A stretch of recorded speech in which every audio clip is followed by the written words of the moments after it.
Before we get into the episode, a quick shout out to our sponsor, Wordy Art. His website is footballart-online.co.uk, or you can check him out on X and Instagram. His X account is at WPD Digital 2. He's got prints like this on his website, plus much, much more. And we're also going to have some signed prints by Matt Tissier to give away in our competition on X, so please check that out. Have a world-class weekend. Hello everyone, and welcome to the World Class Stand podcast. Our special guest today is Matt Tissier. Matt, thanks for coming on. Morning chaps, how are we doing? Yeah, not too bad. Yeah. Nice early morning for you. Indeed, Yeah. up early. All That's good. it. Good stuff. Yeah, so supremecbd.uk for Matt 40 for us, your 40% discount. Tis 40. Tis 40, sorry. What's your kind of experience that you've had from other people's feedback on how they've used it and stuff? And we've got one here today. Steve's used the rub. Yep. Uh, But what do you do? Pulled Everything. Pulled Ankles, everything, yeah. knees. Yeah, the muscle balm's really good stuff for Yeah. recovery after sport. Actually, I use it for, so that's pretty good. Yeah, the gummies I use before I go to bed, and helps my sleep enormously. So yeah, it's pretty good stuff. My wife uses it. She's got osteoarthritis in her fingers, so she uses it for that. Yeah. So, yeah, but the feedback from people has been amazing. That it's really kind of helped them out in their lives with lots of different things. So yeah, that's why I got involved in it really. Yeah, definitely. And my wife's used some of the mushroom ones, like the cordyceps and stuff, and she found them useful. So Cool. yeah, good stuff. And you get yourself 40% off with TIS40, TISS40. And then the website again is Supreme, SUPREMECBD.UK. Okay, so let's get into the pods. England, we talk about England. Euro's just finished. How do you assess their performance? And so close, but no cigar as usual, unfortunately. How do you think? How do they seem quite happy about that question? I think they were quite lucky to get as far as they did. If I'm honest, it wasn't a joy to watch. It was a hard watch. I didn't find it particularly entertaining. But they managed to muddle their way through to the final. But finally, as what's happened quite a lot during Gareth's reign, we get a lucky draw. We get on the right side of the draw. We don't have to play too many decent teams on the way through. And when we play a really good team, we just come up a little bit short. And that's kind of been the whole theme of Gareth's reign, I think, in the 8 years. Yeah. The best game was probably the semi-final, wasn't it? Against the first half. side. I thought the first half against the Dutch was probably the best we played all tournament. The first half first half hour against Slovakia, the first game was pretty good. But other than that, it was pretty turgid to watch. I mean, I was in some the first 3 group games. I was doing jobs in fan parks, and it was just really hard to create an atmosphere because there wasn't much to cheer about. There wasn't, I don't know if I'm seeing things through rose-tinted spectacles, but when I kind of look back at the football that I played in the 90s, there seemed to be a lot more action in people's goal mouths, a lot more attempts on target, a lot more shots, a lot more, goal mouth scrambles, and it just seemed to be a little bit more exciting back in the day. I don't know. It's a bit more systematic now, isn't it? Especially the way Gareth sets up, I think. It is. It's become like chess. It's become a game of chess. It's become a game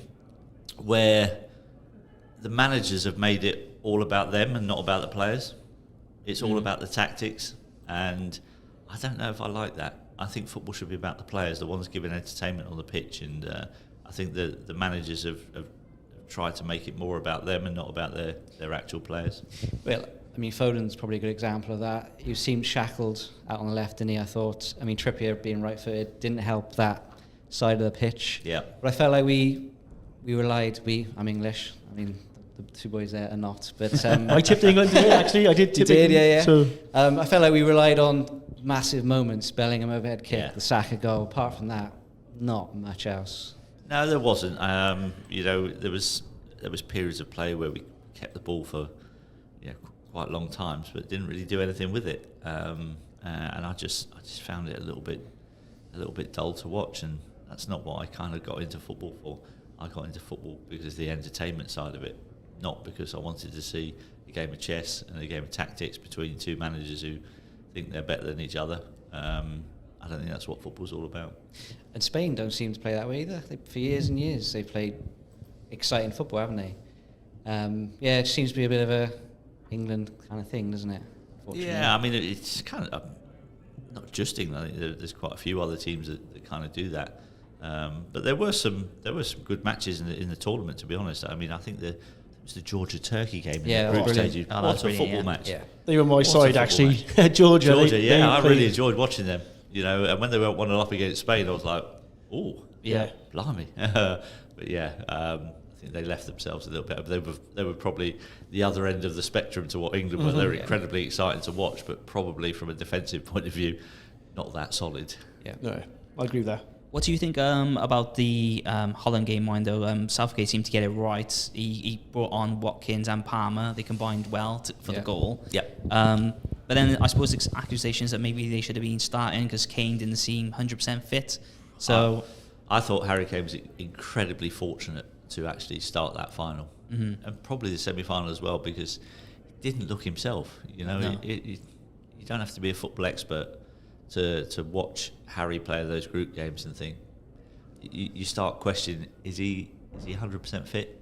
Yeah, because that's not the Harry Kane that I've seen for the last 10 years. Yeah, you know, he was nowhere near those levels, and yet he scored 40 odd goals in the Bundesliga this season.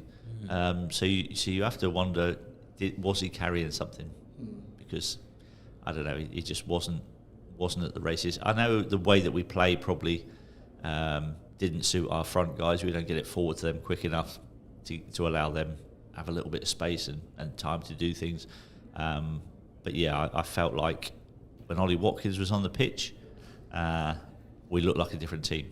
Yeah. We had far more energy, you know, the threat in behind, and it makes such a difference to the game. I mean, people who kind of just watch for the sake of watching probably wouldn't understand why having a centre forward that is a threat behind the opposition is such a big thing, because it opens up the pitch for the other players just behind him, all the really talented guys who need a little bit of space to do their magic.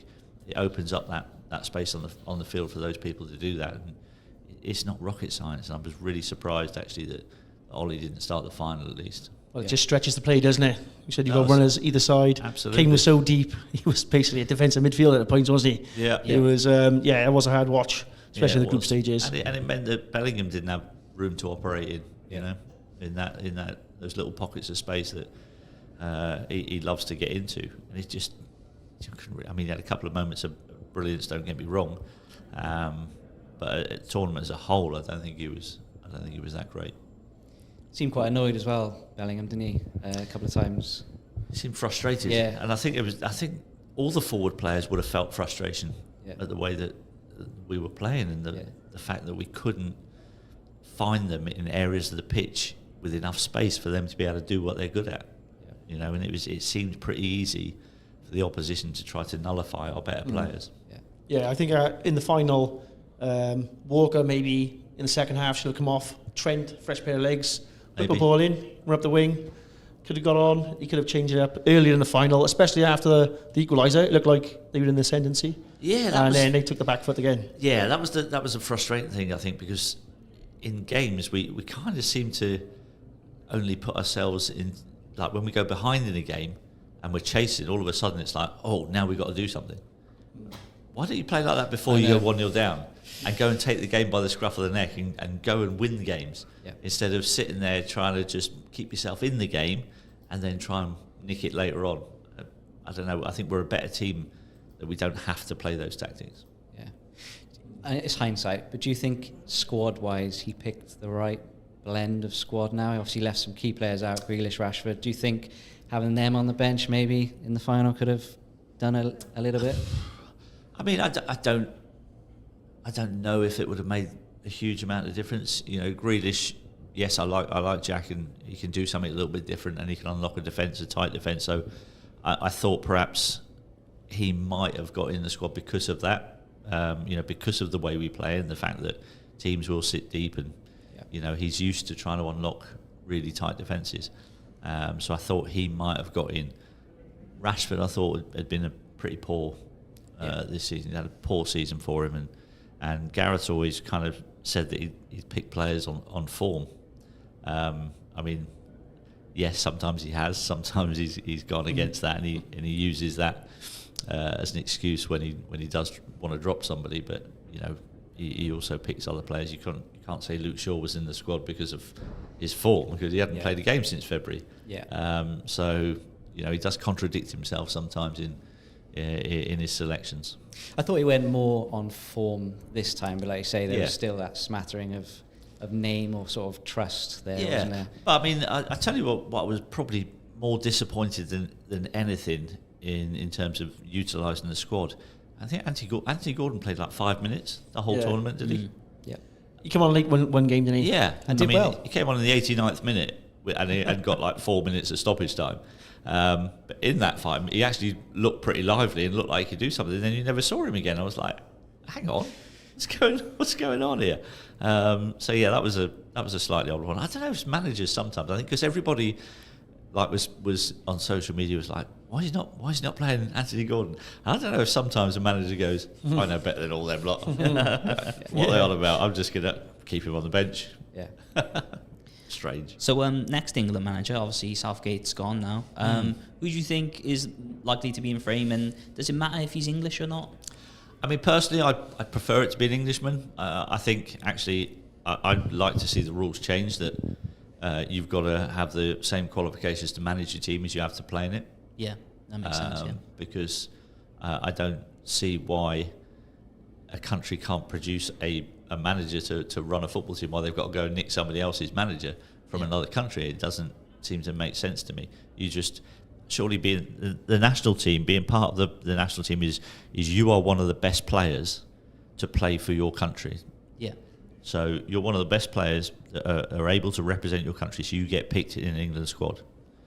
Now, surely, to be the England manager, you just got to be one of the best English managers. That just makes sense to me. So I think the rules should be changed, quite frankly. So I would prefer to be an Englishman. But, the rules are there. People will use the rules to their advantage sometimes. And if Jurgen Klopp or Pep Guardiola became the England manager and they won us the World Cup, I'd probably back down on that statement.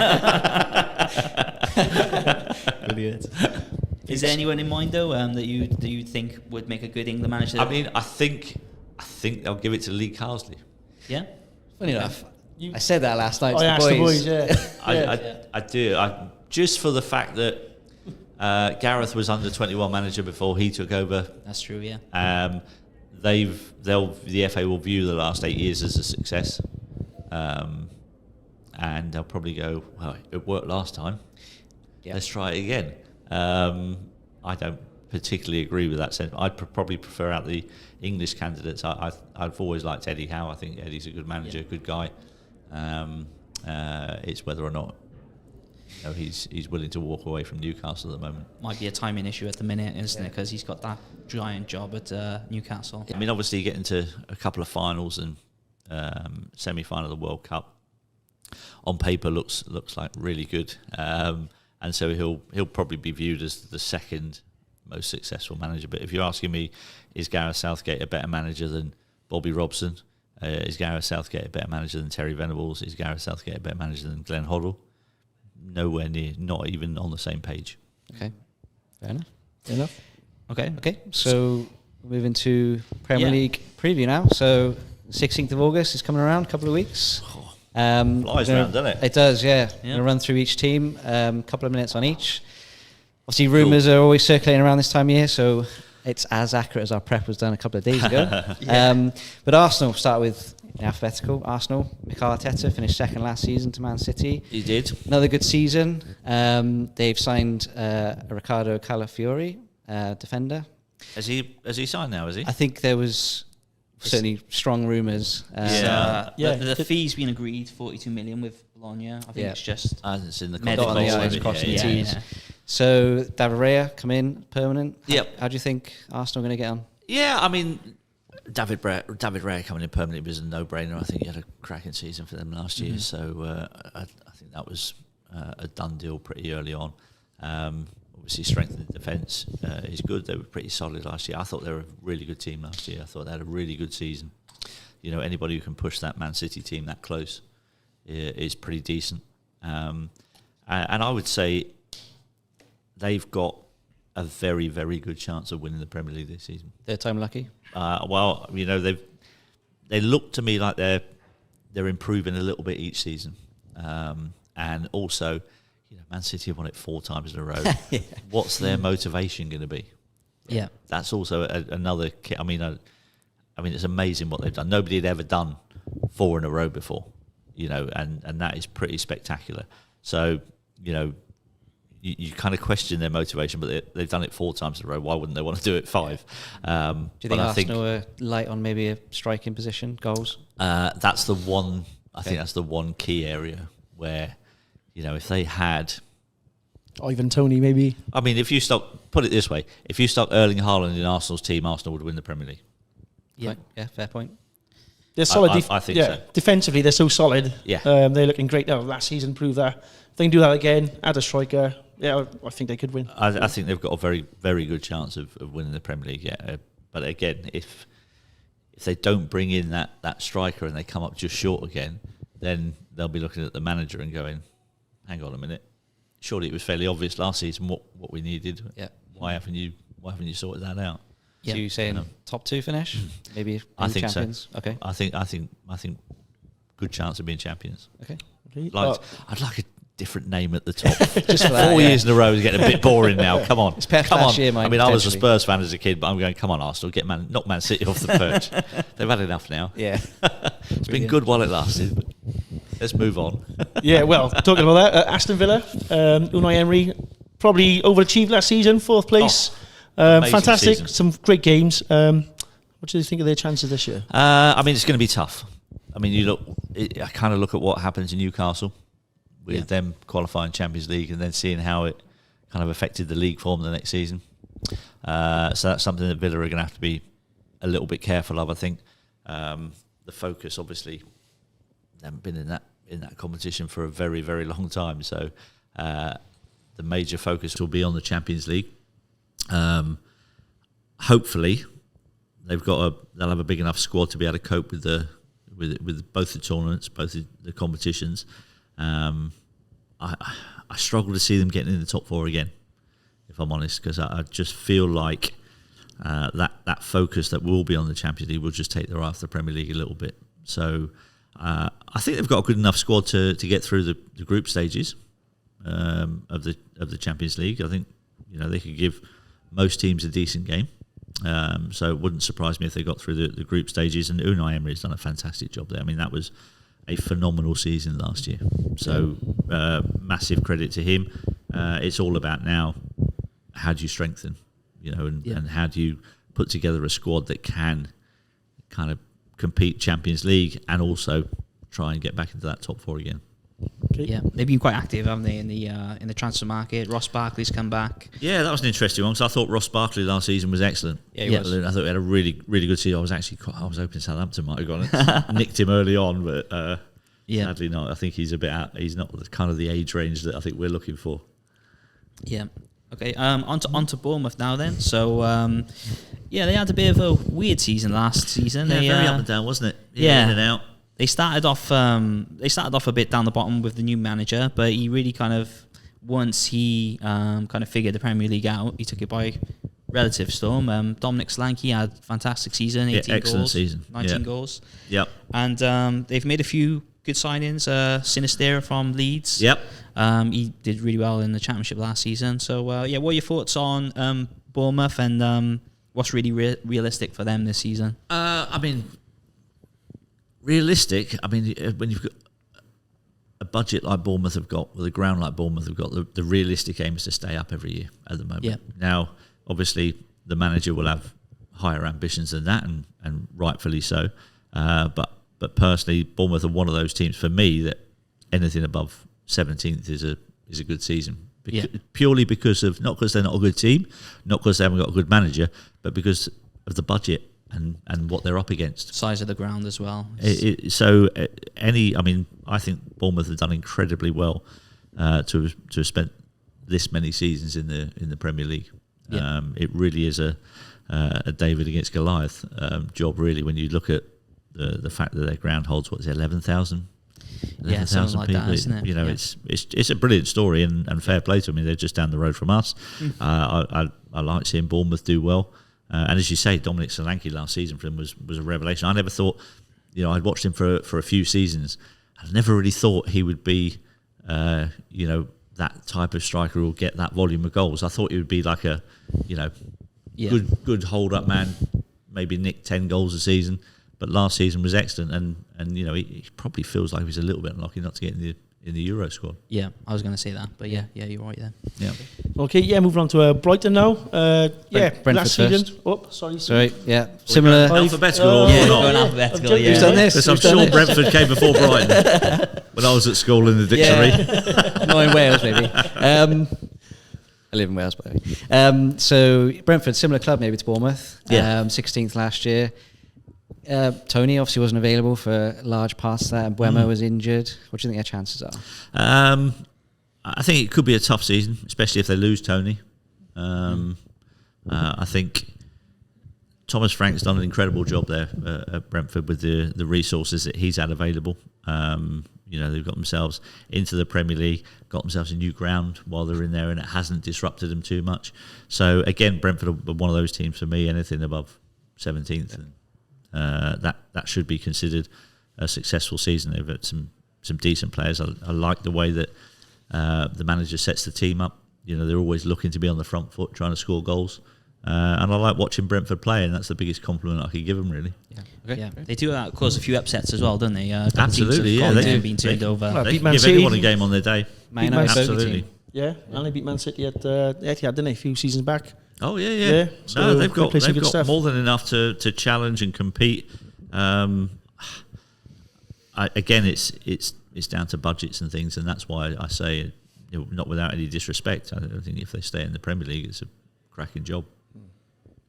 Okay, now Brighton. Yeah, top goal scorer last season. João Pedro with 9, finished 11th.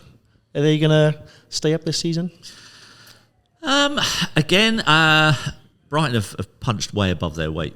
You know, for what they've had to. I mean, their dealings in the transfer market have been brilliant.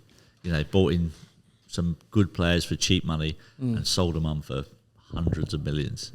You know, so it's been a really good business model. Brighton remind me of what Southampton were like 10 years ago. Right.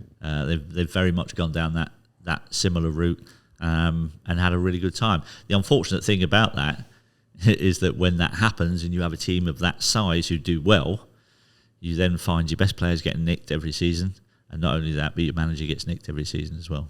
Yeah. And that's the bit that you kind of struggle with a team of that size. So to carry on doing that has been quite incredible. I would expect to see Brighton kind of around the mid-table mark. You know, I think they've really established themselves in the Premier League now. Obviously, Hertzler's coming in.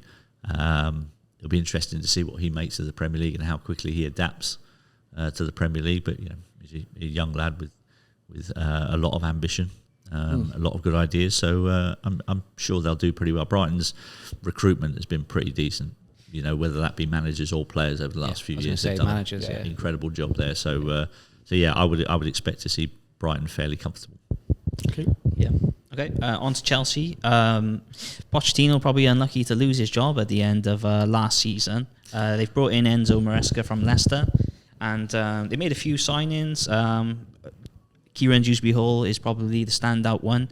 And they've also got the Conference League to play for this season. What do you think Chelsea's hopes are this season, and where can they finish? Well, I think their realistic ambitions that they'll want to get back in the top 4. You know, that's where they'd kind of been, the table they'd been sitting at for quite a few years, and so that's where the ambitions of the club are. That, you know, we know they've got very wealthy owners who that's what they want at the football club. So yeah, I think Pochettino is probably a little bit harsh. You know, it does frustrate me sometimes, football clubs, when they just don't give managers enough time to build things. You know, you could actually see at the back end of last season Chelsea kind of getting better and better towards the end. They only finished 5 points off the Champions League space. So yeah, which was incredible because they were like bottom half of the table at one point in this year, I think it was. So the finish was strong. So I was surprised to see Pochettino go. Reska obviously did a very good job with Leicester last season, and brought with him one of his best players as well. Yep. Which often happens when managers go to a new club. So I could see Chelsea kind of challenging around. I think perhaps challenging for top 4, but maybe finishing just outside. Mm-hmm. Okay. Crystal Palace, Glasner's Palace. So big loss. Elise moving on to Bayern Munich. Yep. Although Eze Guehi, who I thought actually going back to England had a very good tournament. He was one of the better players in the side. Yeah, sure. And Mateta, great ends the season, banging the goals in. So yeah, I mean, he was another one who I'd watched play quite a bit, and I never thought I'd see him having like 8 goals in 8 games. It's like, where did that come from? Yeah. But fair play to him, but that's what can happen with centre forwards when the confidence is up. You score a few goals, all of a sudden you're walking on the pitch. You're an extra 2 or 3 inches taller, and you got that belief. And he had a cracking end to the season. But yeah, if they can keep hold of Eze, Guehi, we've got good players there. I wouldn't expect to see Crystal Palace in a relegation scrap with those kind of players, if I'm honest. I'd probably see them on a similar kind of standing to perhaps where Brighton will finish. Okay. I think Glasner, obviously, I thought did pretty well for coming through halfway through the season, and in a team that was probably struggling a little bit, did a decent job. Yeah, full season for him now, so be interesting. Okay, yeah, Everton survived the drop, survived financial crisis or charges. Sean Dyche, good season, kept them up. They started firing towards the end, got some results. How do you see this season going? I don't see a massive change at Everton. Not really with the transfer dealings. I don't see that's going to take them much further up the table than what they were last season. So I think it could be another tough season for Everton. Obviously, the financial stuff is still in disarray there with ownership issues, and they've got a new stadium also coming up. So it'll be interesting to see. But they really do need to stay in the Premier League to be in there when that new stadium is opened. So that'll be a massive point for Sean Dyche to focus on. And if you're going to be in a relegation scrap, I'd say Sean Dyche was a pretty decent manager to have at the helm. He knows how to drill out a 1-0 win. Don't worry about that. I see another pretty tough season for Everton, but with Sean at the helm, probably them just staying up again. Staying up. Okay. Is it key to keep Dominic Calvert-Lewin fit? Because he's their main goal threat. 7 goals last year. He is. But it's been such a long time where he's suffered. He doesn't seem to have that ability to get a real full season in him and start firing in the goals. Obviously, if he can keep him fit for the whole season and he fires in 15, 20 goals, then they'll stay up comfortably. Yep. Okay. Next up, Fulham, right? If we got our alphabet in order, Marco Silva, he's done a decent job there. They've lost a big player in João Plina, again, gone to Bayern Munich. They seem to be shopping in the Premier League recently. Yeah, I mean, they were lucky to keep hold of him they only lost him last year, so I don't think it was any great surprise this year. Yeah, nothing as yet, although they are in talks with potentially bringing in the Arsenal player Emil Smith-Rowe. Not confirmed yet, but Sessegnon's just come back on a free, hasn't he? And Ryan Sessegnon, he released by Tottenham at the end of last season and rejoined. So how do you see Fulham managing? Not much going on, and it's their first fixture away to Man United as well. Yeah, I mean, I feel it could be a tough season for Fulham. Depending on recruitment, obviously, between now and the start of the season. But if you're kind of looking at it right now with the squad that they've got, I think they're another one of those clubs that would be happy to finish just anything above 17th, to be honest. But obviously, Marco Silva's experienced manager, done a pretty good job. Yeah, that gives you a better chance of staying up when you've got a manager like that. Yeah. Promoted side now, Ipswich Town. Kieran McKenna back-to-back as well. So that's incredible. Yeah, exactly. Yeah. Does he have enough Premier League experience in that team? It's going to be tough, I would say. But what do you think? Yeah, no, it for all three. I think all three promoted teams are going to be tough, but especially Ipswich with that probably the lack of Premier League games in that squad. But you don't know what will happen between now and the start of the season in terms of their recruitment. But you can't knock what Kieran McKenna has done there. I was halfway through last season, I was obviously taking a great deal of interest in the top of the Championship, and obviously Leicester were running away with it, and then the second place was kind of up for grabs, and I thought, blimey, if we can just finish above Leeds, I think we'll do it, because I honestly thought with Ipswich's squad, that second half of the season would be really tough for them, but they just kept going and going. They did the double over Southampton. I was watching the game where they beat us with literally the last kick of the game at Pullman Road, which that was the final death knell for our automatic promotion.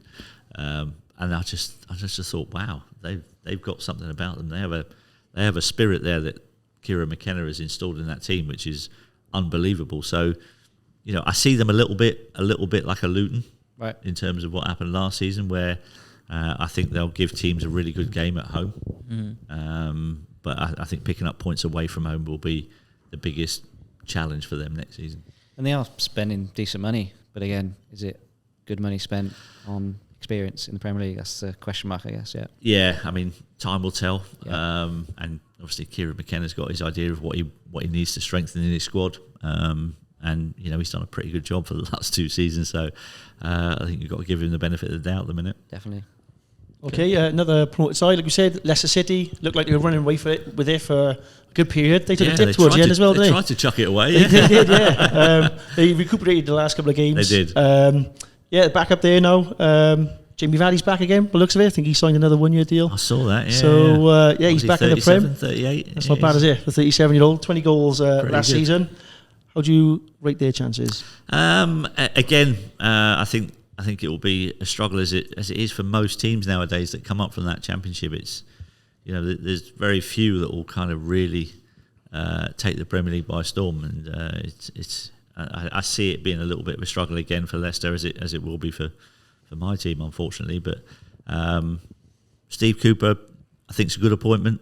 I think I like Steve as a manager. He's done a pretty good job. He probably find himself a little bit unfortunate at Forest.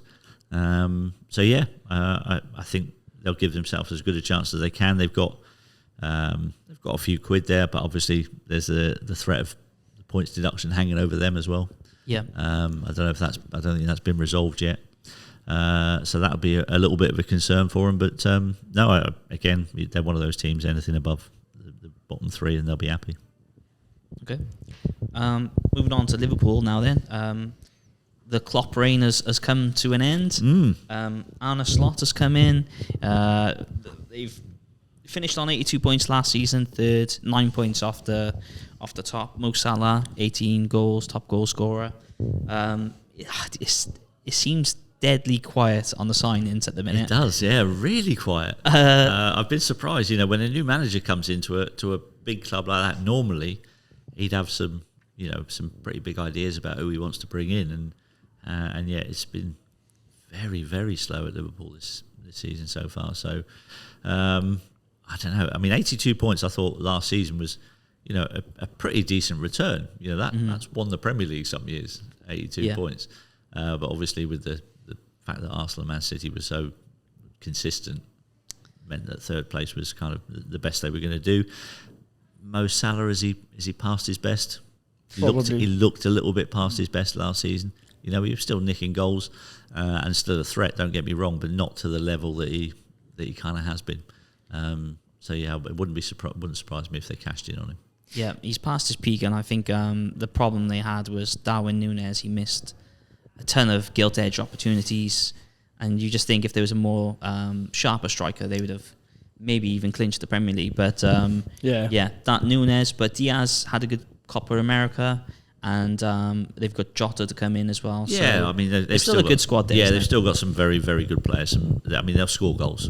Yeah. They will score goals. I can't imagine Darwin Núñez will miss as many chances this season. Mr. Woodwork last season, wasn't he? Wasn't he just 4 in 1 game? I think wasn't it? That would have been frustrating for him. But like we said with Mateta, if he can just get a little run going, I think you'll see a very different player. I can see in him the potential to get 10 in 10.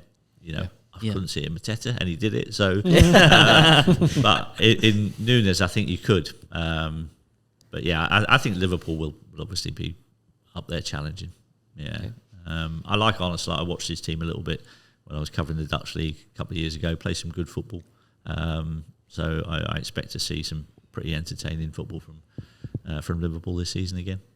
Okay. And Mo Salah's trying to dispel that myth, I think, of as he passed it with his ex-posts. I mean, he looks in absolute ridiculous shape. Yeah. So, yeah, be interesting. Yeah. Man City won the league with 91 points last year. Could be Klopp's last year. Officially it is, but he might... Peps. Sorry. Peps already had Klopp's last year. Yeah, it was Klopp's last year, yeah. Could be Pep's last year, but there's rumours he might sign an extended contract. Okay. Rumours of Edison maybe going, KDB. What do you think? It wouldn't surprise me. I mean, Pep's been at that club a long time now. He doesn't normally do that. They've also got, obviously, the charges hanging over them. I'm not sure he'd probably want to be around when that kind of kicks in finally. I think he'd want to distance himself from that a little bit. So, yeah, it wouldn't surprise me if it was Pep's last season. I'd hate to see Kevin De Bruyne leave the Premier League. I love watching him play. Been a massive fan of his. And then, again, there's not been a lot of movement at Man City, which kind of quite telling, really, in terms of the financial aspect and perhaps how concerned they are with that side of things. They sold a lot of their reserve players off for 20 million a pop, so they're getting a few quid in the bank. A few quid in to try and to try and sort There's it out. There's only one, I think, notable signing, Savio, 33 million at the minute. So It's right winger, isn't he? Yeah. So not a lot going on there, but they've got a phenomenal squad. So they'll be up there again. I expect. Say first. I don't really expect the top three to change from last season. Yeah, I don't see anybody who's done enough in the transfer market to think they could disrupt those top three. Okay, cool. Well, moving on now. The other club in Manchester, Man United. Erik ten Hag, was he saved by the FA Cup at the end of last season? And how would you rate them this season? Yeah, I think he was definitely saved by the FA Cup. I think had they lost that game, I think the announcement would have been pretty quick after that. But yeah, I mean, they've got a long way to catch up on the league form of last season. Yeah, he's got a lot of work to do with that squad there. They're so inconsistent throughout the season. Oh yeah, and again, it just wasn't the kind of football you used to see in Man United play. It was pretty dire at times. It was like watching England sometimes, to be honest. And so he's got a lot to do. I think he's still got a lot of people to convince that he's the right man for the job. And I think he's in a position where, if they're kind of well outside the Champions League places come Christmas, I think he'll be under pressure. Yeah, the 1 year extension wasn't a ringing endorsement, was it? Not really. Not really. And it's not a massive vote of confidence, bless him. They've made some signings. They signed out Lenny Yoro from Lille and Joshua Zirkzee. Yeah, I've not seen them play too much, actually. I saw some in the Euros for Zirkzee. He's playing for Holland, wasn't he? But and they also got rid of Mason Greenwood. Was there any way back for him, or was it they just had to get rid of him? Yeah, I don't think there was any way back at Man United for him. So I think they did what they had to do in that situation. Got a pretty reasonable fee for him as well. And by all accounts, he had a pretty decent season last season. So the boys just got to kind of rebuild. We've all made mistakes in our lives, and you kind of just got to crack on the best you can and try and make up for it. Do you see him coming back maybe one day to the Premier League? Yeah, I think it would be hard for him. Okay, I think it would be hard. Yeah. I'd be quite surprised actually if there was a club here that would take that chance just because of the PR that would generate. Mm-hmm. Yeah, definitely. Well, one team that wasn't saved by Man United's FA Cup win was Newcastle United. Kicked them out of the Conference League, so they've missed out on Europe. They had a decent season last year, finished 7th under Eddie Howe, and then again they've been kind of the striker. Isaac, he had a fantastic season. Was it 20? I want to say 21 goals. 21 goals, yeah. And then they've made a few signings. How do you see Newcastle's season going? Do you think they can get back into those top 4 places? I think without the Champions League football, I think they'll have a better chance of that. So I'd expect them to be higher up than 7th this season. Just the pure volume of games, the intensity of those Champions League games, I think, does make it very difficult for clubs. So, and they've got a decent squad, like you say. Isaac was sensational last season. You know, and I thought they'd do well to keep hold of him this summer, actually, because I thought a few of the big boys might come sniffing for him. But they've got a good squad, they've got a good manager, and yeah, I'd expect them to be challenging in and around those Champions League places again this season. Yep. Okay. Nottingham Forest next. Bold move with the manager. Switch up in the season. Obviously deducted points as well, so managed that quite well. Yeah. And as Forest seem to do in the Premier League, spending a bit of money, bringing in some players. There's a lot of change going on at Nottingham Forest. Yeah, I mean, it's quite incredible the ins and outs that club have had over the last few seasons, and you know, they still managed to survive in the Premier League. So fair play to even with the points deduction. So it's almost like they took a bit of a gamble and kind of thought, okay, we haven't got being our squad. If we're going to stay up, we're going to need to spend money that we shouldn't really be spending, but if we can get enough points, we'll take the hit with the and it worked for them. You know, it did, and fair play to them. With a team like Nottingham Forest who have come up and who have had that many changes. You know, I think the first season that they came up bought like 20 odd players. You know, and to try and integrate that into a cohesive football team, it takes some doing. You know, so fair play to Steve Cooper for actually doing that, and obviously Nuno now has got to take that on, and he's obviously got good Premier League experience as a manager, and that showed last season, and they managed to nick enough points to stay up, and you know, it wouldn't surprise me if they did it again this season. Yeah, great. Okay, and then over to ask the expert now. Southampton, how are they gonna fare this season? I think it's going to be a very tough season. I'll be interested to see, firstly, the style of play that Russell Martin goes with this season, because I think if we kind of go with how we did it last season, we were kind of flying by the seat of our pants a little bit last season in the Championship and got away with stuff that you probably wouldn't get away with against better teams. I'm hoping he's a bit more pragmatic with the way that we play, because I think if we continue, you know, playing out from the back at all costs, which is what we pretty much did for most of the last season, I think we get our pants pulled down quite a few times by some of the teams that are, you know, a lot better at pressing than perhaps teams in the Championship were. So that's the first thing. I think we're still desperate for a goal scorer. Okay. Do you think Adam Armstrong can deliver the volume in the Premier League? Yeah, it didn't really last time. You know, Adam's always scored goals in the Championship pretty regular. You know, and obviously was our top goal scorer last season. I think he'll need help.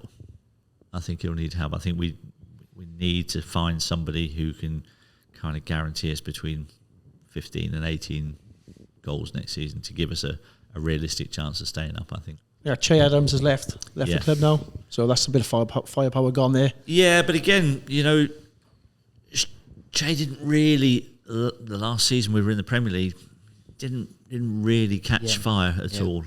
You know, and he's, you know, don't get me wrong, he puts a good shift in for the team, he holds the ball up, but his finishing at times is kind of Championship standard, if I'm honest. He had a little purple spell. I think it was back in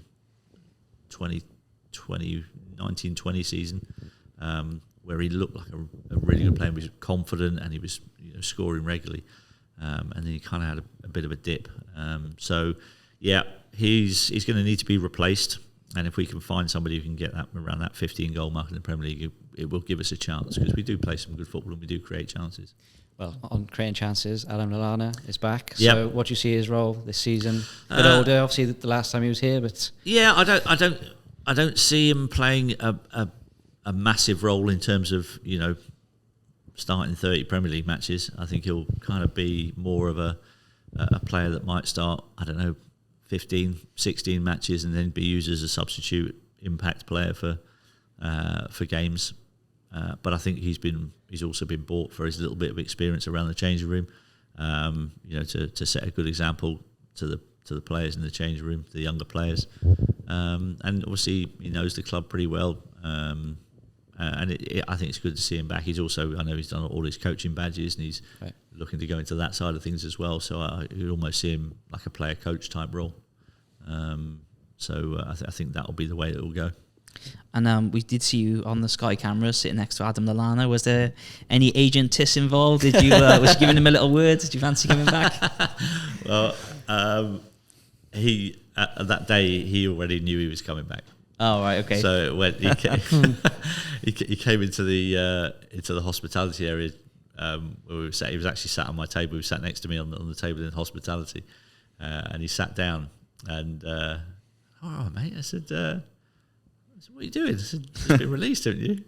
And he kind of looked at me a bit sheepishly, and he went, I'm coming back, but I can't tell anyone. Obviously, there's no medical had been done at that point, so he was like, so I was like, okay, your secret's safe with me, it's fine.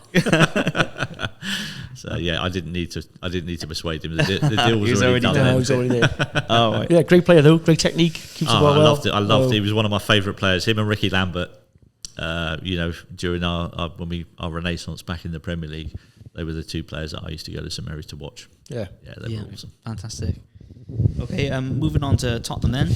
Did you support the club you supported as a kid? I did. Ange Postecoglou, a bit of a mixed season. They started off on fire. Yeah. Had a few injuries to Maddison particularly. They lost that kind of creative spark. And then they just finished outside the top four, only by 2 points. Can they go on and finish inside the top four this season? Do you see it evolving his football? I think it'll be tough for him.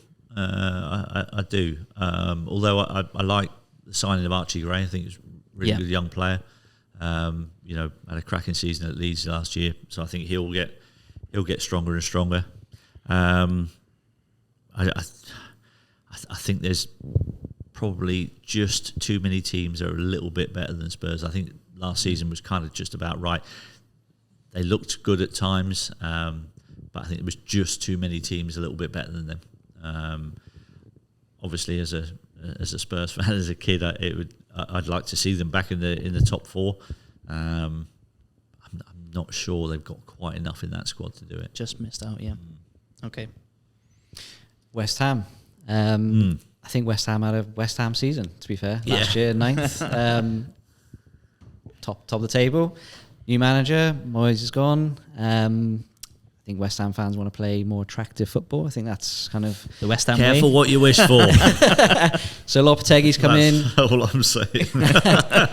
Jarrett Bowen, obviously, their goal scorer, really, isn't he? Let's be fair. But just on that point, I always feel West Ham are just missing a goal scorer. Yeah, I think you're right. I mean, Michael Antonio was shouldering that burden for a few seasons, and he wasn't really an out goal scorer. He was a handful, don't get me wrong, and had a lot of good attributes.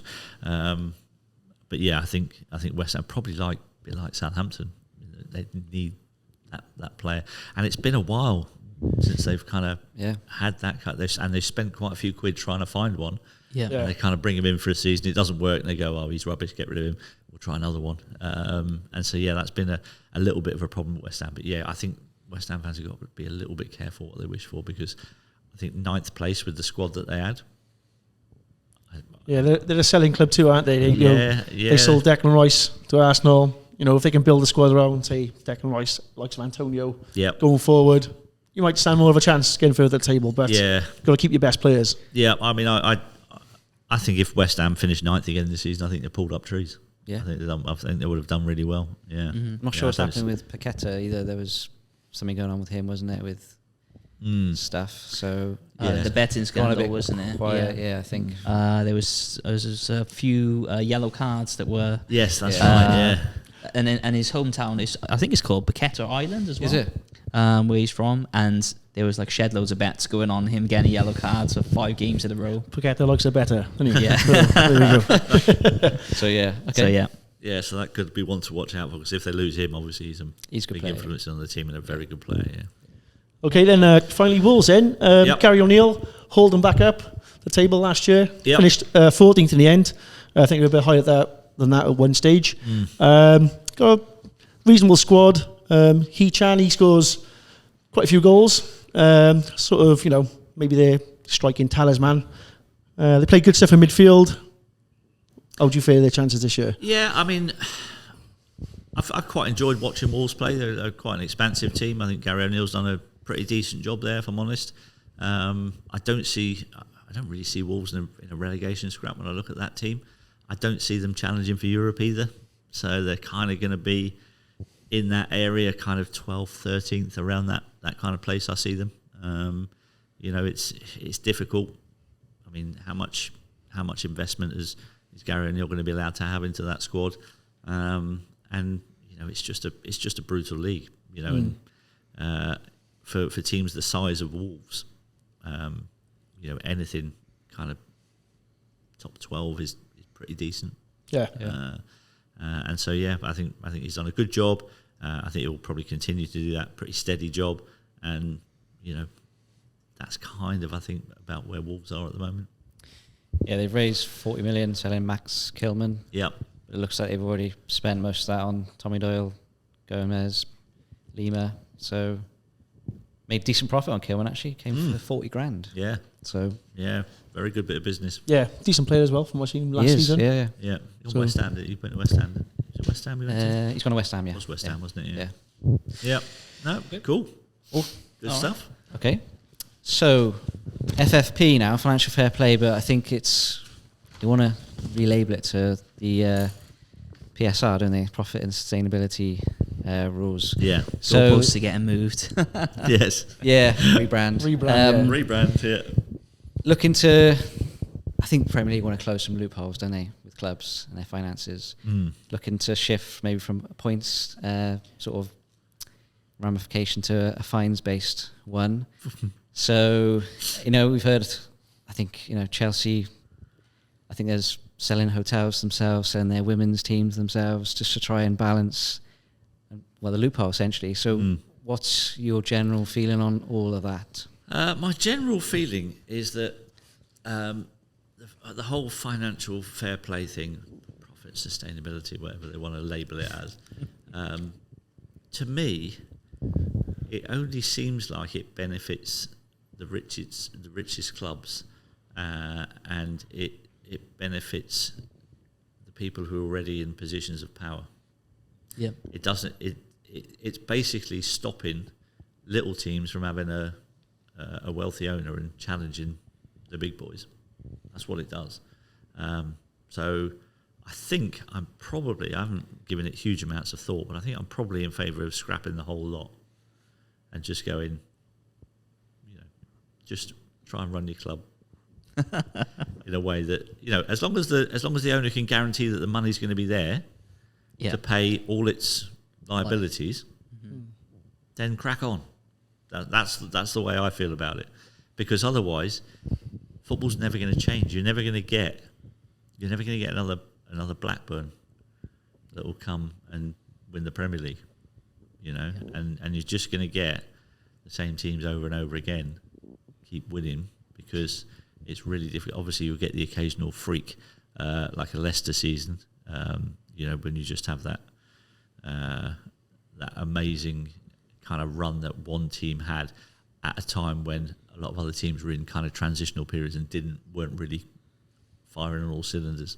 But yeah, I mean, I don't know. I think I'm probably in favour of just going, let's just go back to the old way and just make sure that the owner's got enough money to pay the bills, and then crack on. If he wants to spend it, if he's got it, let him spend it.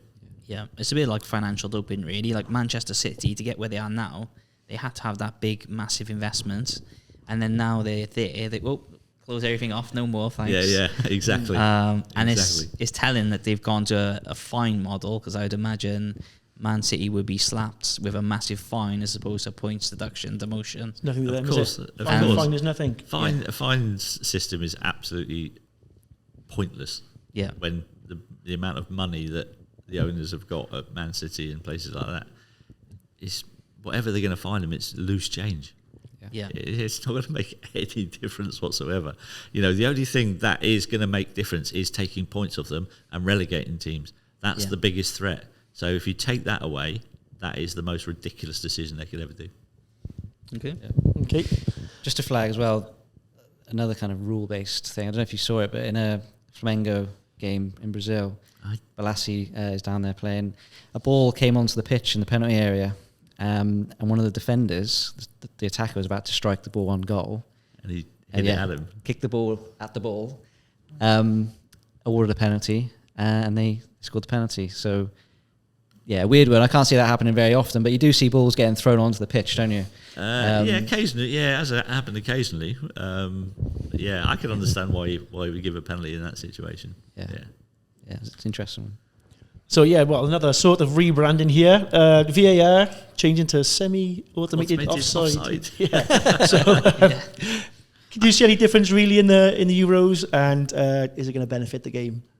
I think anything that makes things a bit more accurate will benefit the game. You're always going to get people that don't want people giving offside if they're like half an inch offside. Yeah. But then it's interesting is when you say to people, okay, so if you want them to be onside if they're half an inch onside, how far offside do they have to be before you give them offside? Is it 1 inch? Is it 2? Is it 6? Is it a foot? Yeah, and so everybody's got a different line which they think, oh no, he's okay. That's all right. It's quite tight. Let him have that goal. But where's your line? Where do you draw the line? Literally, at some point, you have to draw a line at some point. So it doesn't really kind of matter where you draw it. Whether it's bang on the line of his toe and his toenail was offside, so be it. But if it's a foot that way, or you've got to have daylight between the two players, whatever, there's always going to be the fine margins. Yeah. There's always going to be really tight calls, no matter where you draw the line. For me, I think this is an improvement, hopefully, because we thought that with VAR originally, or at least I did. I thought, oh, great, VAR's coming in, we'll get all the decisions right. But that didn't quite work out like that. Well, I mean, I think the thing for me about it is that it's a balance between getting more correct decisions, but not taking 5 minutes to do it. Yeah, because football's not that kind of game. We don't need a 5-minute interruption, because it's a really tight offside. You've got to draw all the lines and all that kind of stuff. So anything that reduces the time is good, as long as it doesn't impact on the quality of the decisions that's being made. Yeah, I think with this, the lines are going to be drawn by a computer rather than a human. So hopefully that'll lead to more consistency on how the lines are drawn. That's the most what you want, important bit. The consistency bit is the most important bit. If everybody is getting the same decisions, nobody can moan. Yeah, it's when you get one team getting one decision, and then the next week a similar thing happens and they make a different decision. That is the most frustrating thing about being a football supporter and being a football player. Yeah, and I've been both, so I know. Yeah, more so as a player, probably. Yeah, definitely. But like you said, it's how accurate is this technology really? They can give us the line on the screen for VAR. But basically, for me, they're still drawing the line, but they're just putting a vertical plane on it, so it looks more fancy with a modelled player. You think, oh, look, his knee's up, like Lukaku had 3. Yeah. One would think it was his shoulder. Actually finished well, those goals. He was offside. He finished better offside than he did on. But, he was unlucky, and you think, what? Looking at it, again, plain sight, was he really offside? Yeah. Look at the line. So, still a tough one. It is a tough one. I mean, I don't know what the solution is. Yeah, I don't know what the solution is. It's hard. I suppose might have a lot of different opinions this time at the end of the season. Yeah, we'll see. Yeah. Okay. Right. So we haven't had any questions from the chat yet. So did you guys want to go into the blind rankings? Yep. Yeah. Okay. Go for it, Matt. Right then, let's have a look. Where are we? To the back, I think. The back, is it? At the back, yeah. So, we're just going to do... we'll shout out some names, Matt, and if you can just order them 1 to 10, and then, on where you rank them, but obviously you won't know the names beforehand. So you've got to make allowances for have you seen this done before? No. It's a blind ranking system. So you got 10 spots. We're going to shout you out 10 names. Right. You won't know the names, but you've got to give them a rank slot. them where you think... Oh, he's a good player, but I'm expecting another name to come in here, but I'll put him this number. Oh, right, okay. Okay, yeah. This will be fun. Okay, so this is... We'll try So it. you could end up with Ali D or above me. Exactly, yeah. Right, well, it's not going to be too misaligned, this one, I don't think. This is the blind rank best ever players. Right. So, we'll go Zinedine Zidane. Okay. I'm going to go 7. 7. Pele.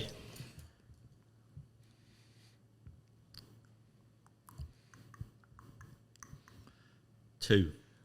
Ooh. Cristiano Ronaldo. I knew that one was coming. I'm going to go 4. Okay. Iniesta. 10. Johan Cruyff. Ooh, there's a curve. Your favourite player, wasn't it? I'm going to go 5. Lionel Messi. 1. Ronaldo. Brazilian Ronaldo. Oh, shit.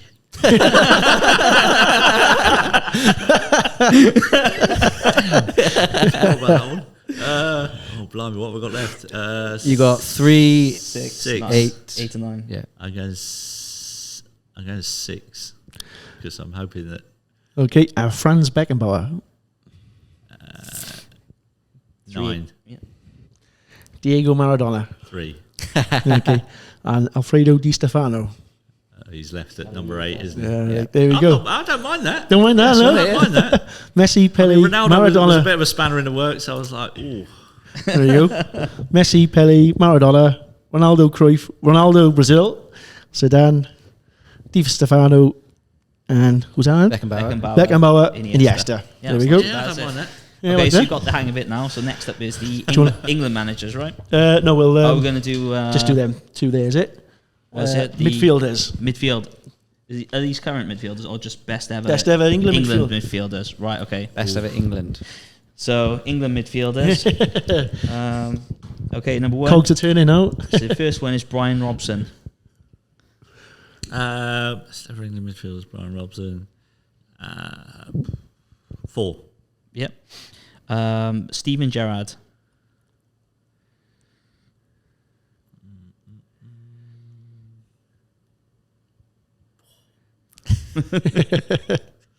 I'd go 5. Bukayo Saka.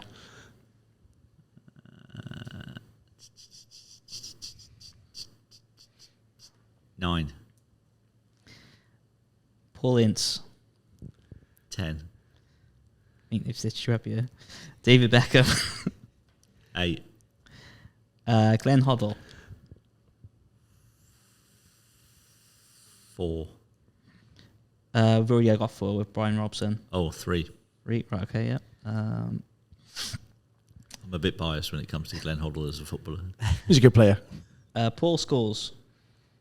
1, 2, 6, and 7 left. 7. Paul Gascoigne.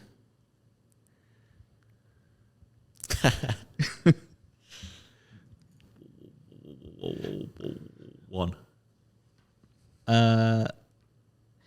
Frank Lampard. 7. There's 6. 6. Yep. Chris Waddle.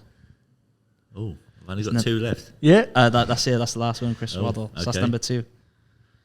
Slight misjudgment. So you got Gaza, Waddle, Hoddle.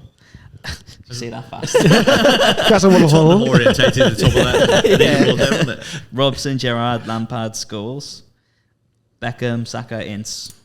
I was there you expecting Bobby Charlton's name to come up there. That's why I was leaving number 2 Okay. free. There.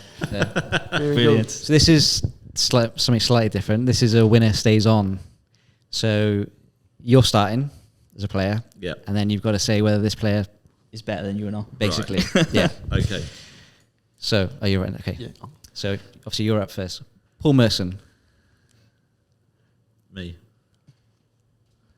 James Maddison, Me. Joe Cole,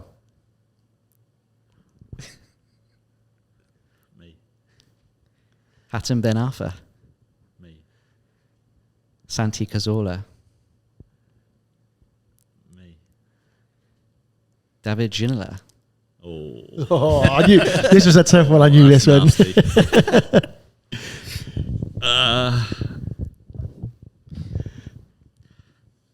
I'm going to go for me because I scored more goals than him. Okay, yeah. This is tough. Well, maybe not actually. JJ Kocher. He had some talent, that boy. But again, didn't score the volume of goals. Me. Peter Beardsley. He was good. I was a big Peter Beardsley fan. Peter Beardsley. Okay. Bruno Fernandes. Or Peter Beardsley. Peter Beardsley. Eric Cantona. Eric Cantona. Okay. So Eric Cantona or Paul Gascoigne. Gaza. Gaza or Lampard. Gaza. Hoddle.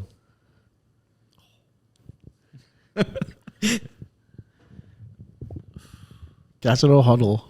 Tough. It is. That's so hard. They're two of my favourite players of all time. So Glenn was my hero as a kid. I've got to go Glenn. Okay. Glenn Hoddle or Jack Grealish. Glenn. Kevin De Bruyne. Oh, Doesn't get any easier. That's nasty. I think I'm going Kevin De Bruyne. Okay. And the last one. Kevin De Bruyne or Luis Figo. Oh my God. That is so bad. You played with Lewis recently, did you? I played with Lewis in Hong Kong and he's 51 years of age and he scored a brilliant hat-trick. I've got to tell you, he can still play. I think I'm going to go Luis Figo. There we go. And you'll be glad to know that's the end. I mean, Great stuff. seriously, if you go on YouTube and watch Lewis's hat-trick that he scored in this game in Hong Kong in January, there's footage of it on YouTube. Brilliant. Still got it. It was brilliant, honestly. Yeah, he's a great player. Oh, he's awesome. Nutmegged by the Man United player. What's his name? John O'Shea. I think it was John O'Shea nutmegged Figo in the game. Oh, was it? Yeah. Okay. All right, we're just going to close out our live stream element of the podcast. So thanks, guys, for tuning in who joined in live. If you want to catch the second part, you can catch it on our YouTube channel or on Spotify. And we'll be doing part 2 with Matt. But for the live stream now, we're just going to end here and have a world-class weekend.